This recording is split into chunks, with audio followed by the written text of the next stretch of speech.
Hello friends, आप सभी का मोस्ट वेलकम है हमारे यूट्यूब चैनल पे। और आज जो हम डिस्कस करने वाले हैं वो हम डिस्कस करेंगे जो हमारा हरियाणा पीजीटी का जो मैथमेटिक्स का एग्ज़ाम हुआ था, इसका हम सॉल्यूशन डिस्कस करेंगे। और आज जो है हम स्टार्ट करने वाले हैं लीनियर अलजेब्रा। आज मैं आपको लीनियर अलजेब्रा का जो है सॉल्यूशन बताने वाला हूं। नेक्स्ट लेक्चर के अंदर बारी बारी से टॉपिक मैं एक्सप्लेन करता रहूँगा। अगर आप हमारे यूट्यूब चैनल पे फर्स्ट टाइम आ रहे हैं तो आप हमारे चैनल को प्लीज़ सब्सक्राइब कर लीजिए, ताकि आने वाली जितनी भी आपको ये वीडियो है पीजीटी से रिलेटेड वो आपको प्रोवाइड हो सके। और जो भी आपकी क्वेरी है आप हमसे डिस्कस कर सकते हो, ये हमारा व्हाट्सअप नंबर है। आइए समझते हैं और कोशिश करता हूँ आसान तरीके से मैं आपको समझा पाऊँ। ध्यान दीजिएगा, क्वेश्चन नंबर 22 आया हुआ था। ये क्या है? The minimal polynomial associate with the matrix this. आपको क्या दे दिया गया? कहता है इसकी मिनिमल पोलिनोमियल को बताना है। क्या बताना आपको? इसकी मिनिमल पोलिनोमियल को। पहली चीज़ आप इस बात का ध्यान दीजिएगा फ्रेंड, आपको मिनिमल पोलिनोमियल निकालनी है। चारों के चारों ऑप्शन में 3 डिग्री की पोलिनोमियल है। क्या है? 3 डिग्री की पोलिनोमियल है। अच्छा, एक बात तो कन्फर्म है, जितने ऑर्डर की मैट्रिक्स होती है कैरेक्टरिस्टिक पोलिनोमियल उतने ही ऑर्डर की होती है। जैसे मैट्रिक्स 3 क्रॉस 3 की है तो कैरेक्टरिस्टिक पोलिनोमियल कितने डिग्री की आएगी? 3 डिग्री की। लेकिन ऑप्शन में मिनिमल पोलिनोमियल भी क्या दे रखे? 3 डिग्री की। तो विदाउट कैलकुलेट किए ये बोल दीजिए कि जो कैरेक्टरिस्टिक पोलिनोमियल आएगी और जो मिनिमल पोलिनोमियल आएगी वो दोनों इक्वल आएगी। और वो किसके इक्वल होती है बच्चों? वो इक्वल होती है एक्स की क्यूब माइनस, इसका नाम रख दो ए, ट्रेस ए इंटू एक्स का स्क्वायर प्लस को फैक्टर A11, को फैक्टर A22, को फैक्टर A33 एक्स और माइनस में ए का डिटर्मिनेंट इज इक्वल टू 0। अच्छा, पोलिनोमियल पूछी है मिनिमल, तो ये अब यहाँ से हम कैलकुलेट कर देते हैं। यहाँ से एक्स की क्यूब माइनस ट्रेस की बात करूँ, ट्रेस होता है sum of the diagonal element. Diagonal element का जोड़ कितना आएगा? 1। तो एक्स का स्क्वायर को फैक्टर निकाल लेते हैं A11। A11 के को फैक्टर क्या आएंगे? इसको हटा दो, ये आएगा 0 और ये माइनस का 2। A22 की बात करें तो 0, A33 की बात करें तो भी 0, एक्स माइनस में डिटर्मिनेंट तो ये 3 आएगा और इसकी सहायता से ये 1। तो यहाँ से क्या हो जाएगा? एक्स की क्यूब माइनस एक्स का स्क्वायर माइनस में 2x माइनस में 3, ये इसका आंसर हो जाएगा। क्या आंसर हो जाएगा बच्चों इसका? एक्स की क्यूब माइनस एक्स का स्क्वायर माइनस का 2x माइनस का 3। और जैसा कि आप देख रहे हो पहला ऑप्शन इसका सही आंसर है। क्या कह देंगे? इसका पहला ऑप्शन सही आंसर है। हालांकि मिनिमल पोलिनोमियल को निकालने का, वेरीफाई करने का अलग मेथड होता है, लेकिन मैं उस पर नहीं जाना चाहूँगा। क्यों? क्योंकि हमें चारों के चारों ऑप्शन में 3 डिग्री की दी हुई थी, इसलिए हमें सोचने की ज़रूरत ही नहीं है। यहाँ पे कैरेक्टरिस्टिक और मिनिमल सेम आएगी और वो ये आएगी। ठीक है। और डिटेल में मैंने जो है हमारे कोर्स के अंदर इसको अच्छे से बताया हुआ है, कैसे मिनिमल पोलिनोमियल निकाली जाती है, कैसे कैरेक्टरिस्टिक पोलिनोमियल निकाली जाती है। आई होप ये क्वेश्चन आपको समझ में आया होगा। ठीक है, ये था क्वेश्चन नंबर 22, जिसका आंसर रहेगा ऑप्शन नंबर फर्स्ट। इसको करने में आपको ज़्यादा से ज़्यादा क्या है बच्चों, 15 से लेके 20 सेकंड लगने चाहिए थे। आई होप आपको इतना ही टाइम लगा होगा। उसके बाद नेक्स्ट जो क्वेश्चन है वो हमारे पास है 38 नंबर क्वेश्चन। क्या कहता है? कहता है लेट ए दे दिया गया। क्या है? ए 1 1 3 1 3 3 माइनस का -2 -4 -4। देन ए की पावर क्यूब इज, ए की पावर क्यूब की आपको वैल्यू बतानी है। 20a minus 8 identity, 20a plus 8 identity, 8a minus 20 identity. Option 4 8a plus 20 identity. हालांकि ऑप्शन 5 क्या है कि नॉन अटेम्प्ट। ठीक है, वो हमें करना नहीं है क्योंकि हम इसको अटेम्प्ट तो करेंगे ही। जब भी ऐसे क्वेश्चन दे दिया जाए बच्चों तो दो तरीके, एक तरीका तो ये आप ए निकालो, ए स्क्वायर निकालो, ए क्यूब निकालो, जो कि अपने आप में टाइम कंज्यूमिंग है। इस टाइप के जब भी क्वेश्चन आपके आ जाए हमेशा कैरेक्टरिस्टिक पोलिनोमियल या मिनिमल पोलिनोमियल पे डिपेंड करते हैं। पहली बात ये देखो बच्चों, ये एक मैट्रिक्स है, ए की पावर 3 पूछी है। अच्छा, every matrix satisfy it's characteristic polynomial. अगर मैं इसकी कैरेक्टरिस्टिक पोलिनोमियल पे जाऊं तो कैरेक्टरिस्टिक पोलिनोमियल क्या बनेगी बच्चों इसकी, ये बनेगी एक्स का क्यूब माइनस ट्रेस ए एक्स का स्क्वायर प्लस में cofactor A11 A22 A33 x और माइनस में डिटर्मिनेंट। ये क्या बनेगी कैरेक्टरिस्टिक पोलिनोमियल। ठीक है, मैं निकाल देता हूँ। एक्स की क्यूब ट्रेस होता सम ऑफ द डायगोनल एलिमेंट, जो कि अपने आप में क्या आ जाएगा 0। एक्स का स्क्वायर क्या निकाल लेंगे बच्चों हम, यहाँ से हम निकाल लेंगे कोफैक्टर की। अगर मैं बात करूँ, किसकी बात करूँ अगर मैं, कोफैक्टर की, तो ये आएगा माइनस का 24, ये प्लस का 2 एक्स और डिटर्मिनेंट की अगर मैं बात करूं तो ये आएगा मेरे पास माइनस का 8। ये आंसर आ गया। तो यहाँ से क्या होगा, एक्स की क्यूब माइनस का 20x प्लस का 8। ठीक है, ये कैरेक्टरिस्टिक पोलिनोमियल है और कैरेक्टरिस्टिक पोलिनोमियल को ए क्या करेगा, सेटिस्फाई, यानी कि कैरेक्टरिस्टिक पोलिनोमियल एक्स की जगह ये पुट करोगे तो आंसर क्या आएगा 0, यानी कि ए की power cube minus 20a plus कुछ नहीं है तो यहाँ आइडेंटिटी किसके बराबर 0 के। ए की पावर 3 की वैल्यू पूछी है तो 20a माइनस 8 आइडेंटिटी। क्या आंसर आएगा 20a माइनस 8 आइडेंटिटी। ठीक है, यहाँ से हमने क्या निकाल दिया, जस्ट कैरेक्टरिस्टिक पोलिनोमियल से निकाल दिया, जो कि कौन सा आंसर हो जाएगा, ऑप्शन फर्स्ट। हालांकि डायरेक्ट भी कर सकते थे, डायरेक्ट करने में टाइम कंज्यूमिंग है। तो जब भी ऐसे क्वेश्चन आए 3 पावर निकालनी है, 6 पावर निकालनी है, तो ज़्यादातर कोशिश किया करो कि कैरेक्टरिस्टिक पोलिनोमियल से आप कैलकुलेट करो। ओके, आई होप आपने इसको कैरेक्टरिस्टिक पोलिनोमियल से ही निकाला होगा। क्या आंसर आएगा इसका, ऑप्शन नंबर फर्स्ट। ये क्वेश्चन नंबर 38 था। अब आ जाइए क्वेश्चन नंबर 52, जो कि एक लीनियर ट्रांसफॉर्मेशन के ऊपर डिपेंड है। किस पे डिपेंड है, लीनियर ट्रांसफॉर्मेशन पे। ठीक है, ये क्वेश्चन भी हमारा बिल्कुल इजी क्वेश्चन है। देखिए क्या है क्वेश्चन नंबर 52 क्वेश्चन ये कहता है L एक ट्रांसफॉर्मेशन है आर स्क्वायर से लेके R square, be a linear transformation. ठीक है, सच दैट कैसे डिफाइंड की गई है कि L 1 पे निकाला जाए तो 1 माइनस 2 आंसर आएगा, L माइनस 1 पे निकाला जाए तो 2 3 आंसर आएगा। देन आपको L माइनस 1 5 इज इसकी वैल्यू निकालनी है।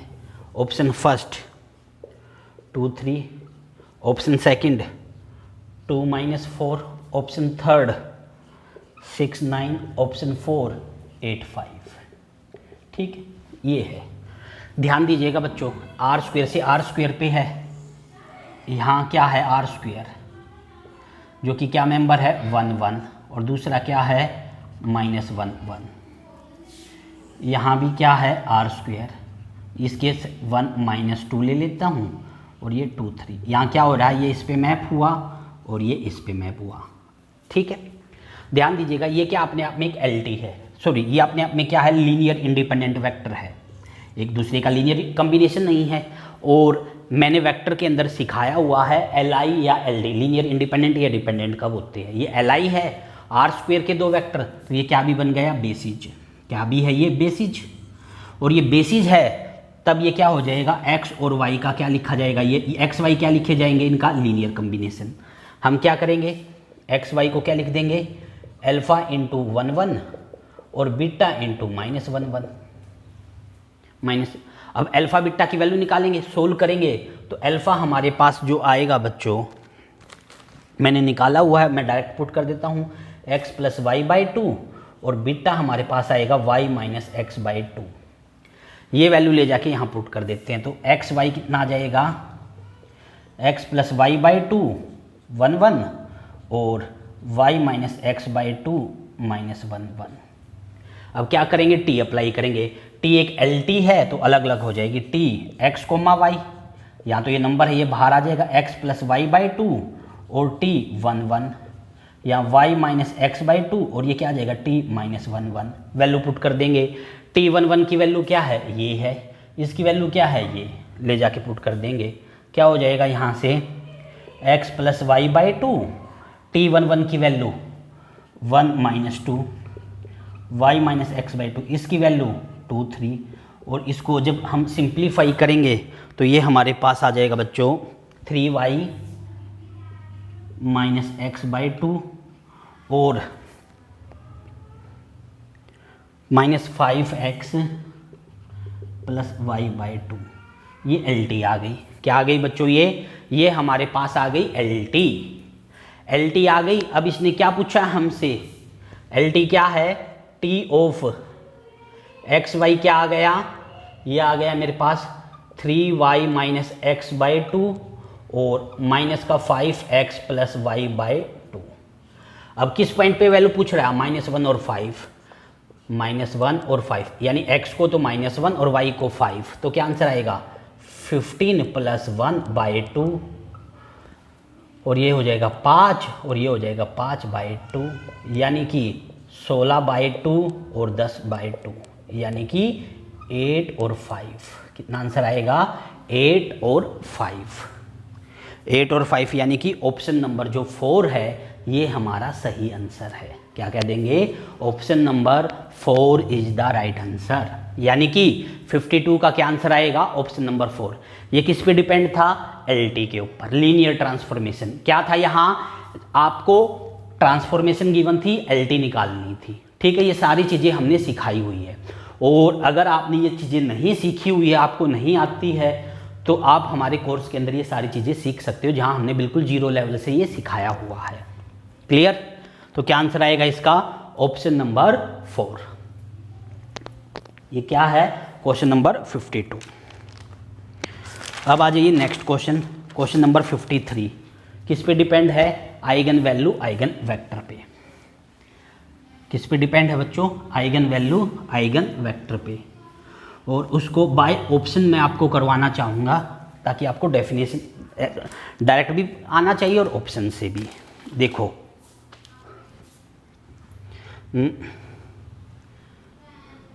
53 क्या कहता है, एन आइगन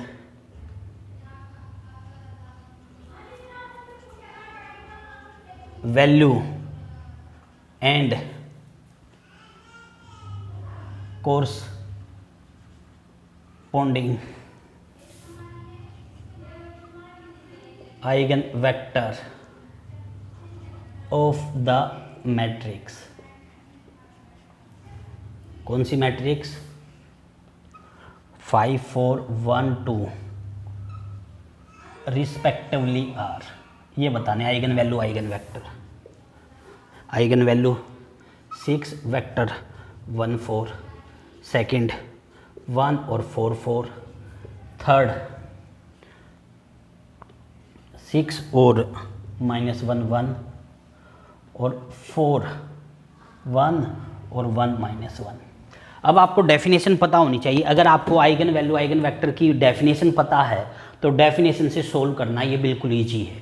कैसे, मैं ये जानता हूँ V क्या है, is eigen vector, then and lambda is eigen value. Lambda को क्या कह रहा हूँ, आइगन वैल्यू। तो क्या होना चाहिए, V क्या है, आइगन वेक्टर किसका, A का, ऑफ A। तो क्या कहोगे, AV बराबर आना चाहिए लैम्डा V। क्या कहेंगे, AV किसके बराबर आना चाहिए, लैम्डा V, लैम्डा जो भी है। अब यहाँ आओ, A क्या दे रखा है, यहाँ A मुझे दे रखा है 5 4 1 2। आओ पहले ऑप्शन को चेक करते हैं।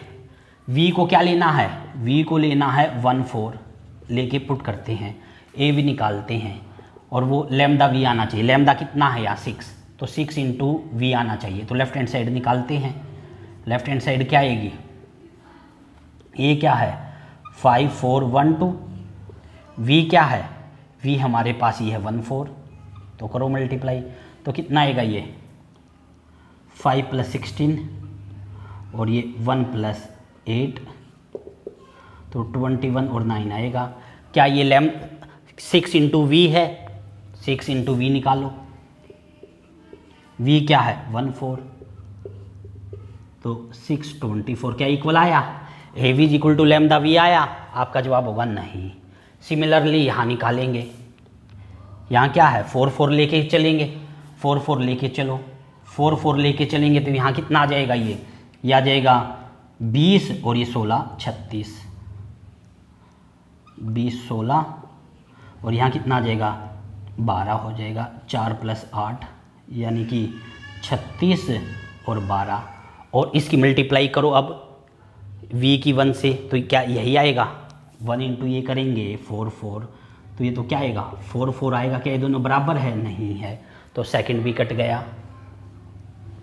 तीसरा -1 और 1 करो, -1 और 1, -1 और 1 करेंगे तो यहाँ कितना आएगा माइनस का 5 + का 4 माइनस का 1 + का 2, यानी कि कितना आ जाएगा -1 और यहाँ कितना आ जाएगा 1, ये आ गया। और 6 से मल्टीप्लाई करना है, 6v -1 1 क्या आएगा -6 और 6, क्या ये बराबर आए, नहीं आए, तो ये भी कट गया। यहाँ करोगे तो ये आंसर आ जाएगा, यानी कि ऑप्शन नंबर 4 सही है। तो जस्ट आपको क्या लगाना था, A v equal to lambda v लगाओ, left hand side right hand side equal जहाँ आ जाए वही आंसर हो जाएगा। क्या कह देंगे, जहाँ पर A v equal to lambda v आ जाएगा वही आंसर हो जाएगा। वी भी गिवन है और लैम्डा भी गिवन है, ये लैम्डा ये वी, ये लैम्डा ये वी, ये लैम्डा ये वी, ये लैम्डा ये वी, सारी चीज़ें गिवन थी, फॉर्मूले में जस्ट पुट करना था और आंसर आ गया। और चाहो तो बाय डेफिनेशन भी सोल्व कर सकते हो, डेफिनेशन सोल्व करना थोड़ा अपने आप में लेंथी है। ओके, तो 53 का क्या आंसर आएगा, ऑप्शन नंबर 4। क्या कह देंगे बच्चों, 53 का क्या आंसर आएगा, option number 4 is the right answer. ठीक है, आप कहोगे सर बिल्कुल इजी है ये क्वेश्चन, इसको सोल्व करने में हो सकता है आपको 1 मिनट लगता। क्या इस क्वेश्चन को हो सकता है आपको सोल्व करने में 1 मिनट का समय लगता। उसके बाद क्वेश्चन नंबर 66, ध्यान दीजिएगा, 66 बिल्कुल इजी है। क्या कहता है, if a + b + c + x = 0 है, then determinant of the matrix, matrix का डिटर्मिनेंट बताना है, किसका, c x a b x a b c a b c x b c x a is option first 0, second 1, third 2, fourth 10, ये है। ध्यान दीजिएगा बच्चों, पूरा का पूरा आंसर छिपा हुआ इसके अंदर, a + b + c + x 0 है। आंसर के अंदर ये बनाने की कोशिश करनी है। अच्छा, एक बात जानता हूँ मैं, किसी मैट्रिक्स की कोई एक रो या कोई एक कॉलम 0 हो जाए तो डिटर्मिनेंट की वैल्यू 0 होती है। ध्यान दीजिएगा, ये बन पा रहा है a b c x, देखो किसी रो या कॉलम में बन पा रहा है, तो यहाँ देखो इन सब का जोड़, इन सब का जोड़, इन सब का जोड़, इन सब का जोड़, आपको यस सर ऑपरेशन लगा दो किस पे, R1 पे। क्या operation, R1 + R2 + R3 + R4, सबको जोड़ो तो क्या आएगा, ये बनेगा, और सब में सेम बनेगा तो वो कॉमन भी ले लिया, a + b + c + x या कॉमन, ठीक है। और यहाँ क्या रह जाएगा, यहाँ रह जाएगा 1 1 1 1, और a + b + c + x की वैल्यू क्या है इसकी 0, 0 इंटू में कोई भी डिटर्मिनेंट कोई भी नंबर आए क्या आंसर देगा 0, यानी कि डिटर्मिनेंट की वैल्यू क्या आएगी 0, यानी कि ऑप्शन नंबर फर्स्ट। क्या यहाँ पर आपको कैलकुलेटर या पेन उठाने की ज़रूरत थी, तो आपका जवाब होगा नो। ये क्वेश्चन आपका ज़्यादा से ज़्यादा आपका 5 से लेके 6 सेकंड में होने वाला क्वेश्चन था। क्लियर? तो 66 का क्या आंसर आएगा? Option number first. और आई होप इसको आपने ऐसे ही किया होगा। Question number 67। क्वेश्चन नंबर 67 देखिए। 67 भी हमारा बिल्कुल इजी क्वेश्चन है। क्या कहता है? Which of the following is the subspace of vector space.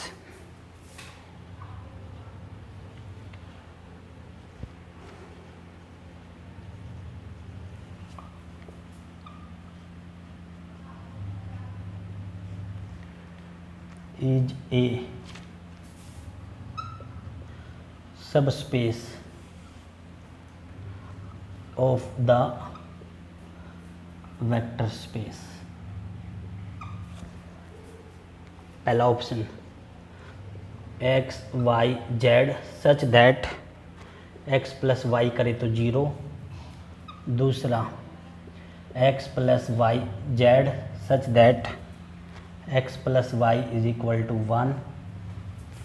तीसरा x y z और x माइनस वाई करे तो 1। Fourth x y z such that x minus y करे तो 2। ठीक है? जब भी ऐसे आपको वेक्टर स्पेस चेक करना बनता है या नहीं, तो ध्यान दीजिएगा। पहली चीज़ तो ये कि वेक्टर स्पेस बनने के लिए या सब स्पेस बनने के लिए जीरो जो वेक्टर है, क्या है, जो जीरो वेक्टर जो है वो सब स्पेस में जाना चाहिए। मान लीजिए W क्या है? सब स्पेस है V का। W क्या है? सब स्पेस। तो जीरो तो सब स्पेस में होना ही होना चाहिए। अच्छा, दूसरी बात ये है, अगर आपकी लीनियर कम्बिनेशन की फॉर्मेशन की चाहूँ ऐसे लीनियर, तो alpha x beta y plus gamma z is equal to 0, जहाँ अल्फ़ा बीटा गामा कोई भी रियल नंबर हो सकता है और इक्वल टू 0 है तो ये वेक्टर स्पेस बनेगा। और alpha x beta y gamma z equal to non zero है तो ये क्या नहीं बनेगा? Not vector space. ठीक है? ये वेक्टर स्पेस नहीं बनेगा। क्यों नहीं बनता? क्योंकि 0 0 इसके अंदर नहीं जा सकता। क्यों? क्योंकि अगर 0 0 तो वेक्टर स्पेस में होना चाहिए, सब स्पेस में होना चाहिए। जब x को 0, y को 0, z को 0 पुट करोगे तो लेफ्ट हैंड साइड तो 0 है, right hand side non zero है। जैसे 0 0 इसके अंदर नहीं जा सकता। क्यों?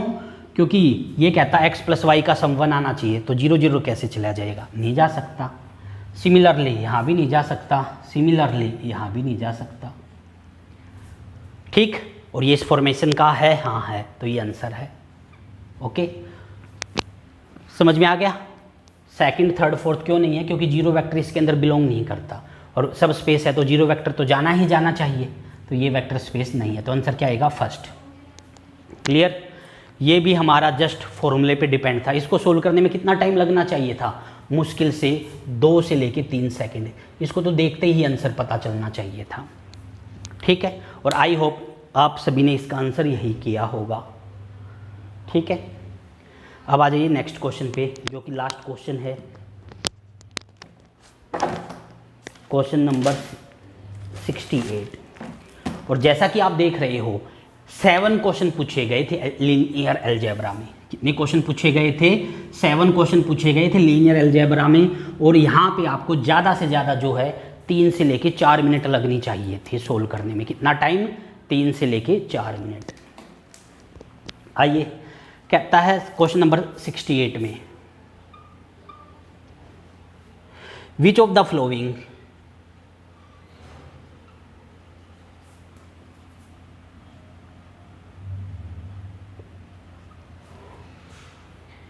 is a not diagonal of the vector space over R। ये बताना है कौन सा ओवर R क्या नहीं है? डायगोनल नहीं है मैट्रिक्स।